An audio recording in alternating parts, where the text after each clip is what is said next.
We're going to bring in Hillary Fordwich. Again, she is president of Straumark LLC, Business Development Consultants. Hillary, great to be with you. Thank you for being on set with us. Talk to us about how the markets are reacting to what happened over the weekend. Well, I think what you're going to see, and pleasure to be back with you again too, Tracy, is that uncertainty is never good for any business. Businesses want certainty. They want to be able to plan, as the public does, as our viewers want to. So I think you're going to see jitters throughout this week. I don't see that we're going to see anything where businesses can plan, businesses can't invest.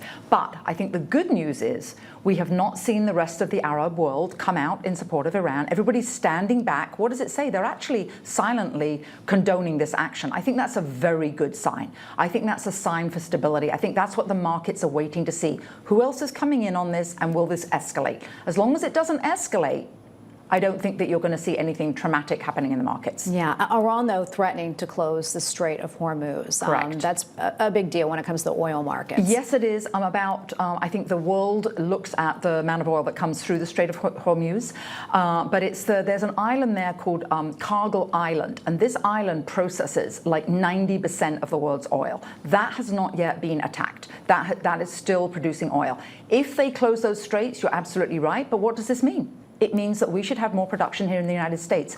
The worst thing that ever happened here in the United States recently was self-imposed. President Biden drew down the Strategic Petroleum Reserve. The reason it was called strategic was it was supposed to be in exactly this sort of case. And he drew down from those reserves, Tracy, and he took out that oil for the election. That should never have happened. And that we've done to ourselves, which is a great pity. Absolutely. It's at its lowest level since 1983. It's terrible. Hillary, we're going to bring you back in later in the show. Thank you so much for your insights. Bring back in Hillary. Hillary, I just want to get